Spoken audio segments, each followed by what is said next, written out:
ملک بھر میں حالیہ بارشوں اور سیلابی صورتحال کے باعث ہونے والے جانی و مالی نقصانات پر وزیر اعظم محمد شہباز شریف اور صدر مملکت آصف علی زرداری نے گہرے رنج و غم کا اظہار کیا ہے۔ وزیر اعظم نے جاں بحق افراد کے لیے دعائے مغفرت اور متاثرہ خاندانوں سے دلی تعزیت کا اظہار کیا، جبکہ زخمیوں کو فوری طبی امداد فراہم کرنے کی ہدایت کی۔ انہوں نے NDMA کو صوبائی اداروں کے ساتھ قریبی رابطہ برقرار رکھنے اور تمام متاثرہ علاقوں میں ریسکیو آپریشنز کو تیز کرنے کی ہدایت کی۔ وزیر اعظم نے ہنگامی صورتحال سے نمٹنے کے لیے ہر سطح پر تیاری مکمل رکھنے کا حکم دیا اور نیشنل ہائی وے اتھارٹی اور FWO کو سڑکوں کی بحالی کا کام فوری مکمل کرنے کی ہدایت بھی کی۔ صدر مملکت آصف علی زرداری نے بھی مختلف علاقوں میں قیمتی جانوں کے ضیاع پر گہرے دکھ کا اظہار کرتے ہوئے متعلقہ اداروں کو فوری امدادی اقدامات اور بحالی کی کوششیں تیز کرنے کا مطالبہ کیا۔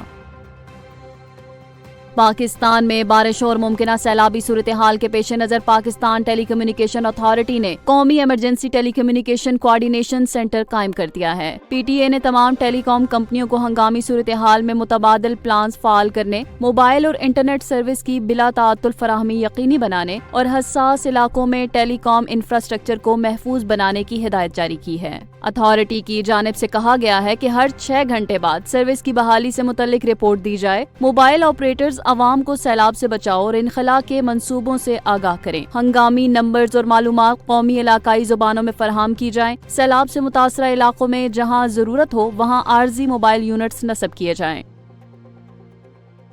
لاہور بورڈ کے زیر اہتمام میٹرک فرسٹ اینول امتحان 2025 کے پوزیشن ہولڈرز کے ناموں کا اعلان کل 23 جولائی بروز بدھ کو کیا جائے گا۔ ترجمان بورڈ طاہر جاوید کے مطابق یہ اعلان لاہور بورڈ کے دفتر میں ایک خصوصی تقریب کے دوران کیا جائے گا۔ اس تقریب میں کمشنر لاہور ڈویژن اور چیئرمین لاہور بورڈ زید بن مقصود، سیکریٹری بورڈ رضوان نذیر اور کنٹرولر امتحانات محمد زاہد میاں شریک ہوں گے۔ تقریب میں نمایاں کارکردگی دکھانے والے طلباء و طالبات کو سراہا جائے گا۔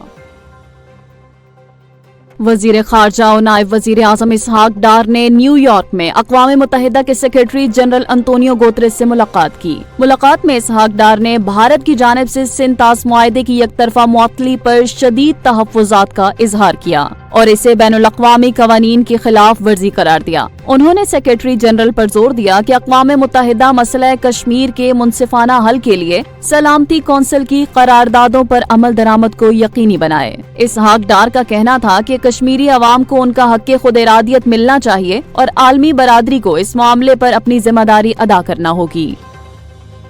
ایران نے ایک بار پھر اپنے جوہری پروگرام کو ترک کرنے کے امکان کو سختی سے مسترد کرتے ہوئے یورینیم افزودگی کو اپنا بنیادی حق قرار دیا ہے۔ ایرانی وزیر خارجہ عباس عراقچی نے ایک امریکی ٹی وی کو انٹرویو دیتے ہوئے واضح کیا کہ جوہری ٹیکنالوجی ایرانی سائنسدانوں کی تخلیق ہے اور اسے کسی جنگ یا بمباری سے ختم نہیں کیا جا سکتا۔ انہوں نے کہا ہے کہ اگرچہ حالیہ امریکی بمباری سے تنصیبات کو نقصان پہنچا ہے مگر یورینیم افزودگی ترک نہیں کی جائے گی۔ عباس عراقچی نے زور دیا ہے کہ کسی بھی آئندہ معاہدے میں ایران کو افزودگی کا حق حاصل ہونا چاہیے کیونکہ یہ خود مختار ٹیکنالوجی ہے جو کسی بیرونی طاقت کی مرہون منت نہیں۔ انہوں نے بمباری سے پہلے محفوظ کیے گئے افزودہ یورینیم کی صورتحال پر لا علمی کا اظہار کرتے ہوئے کہا کہ ایرانی ایٹمی توانائی تنظیم اس کی تفصیلات کا جائزہ لے رہی ہے۔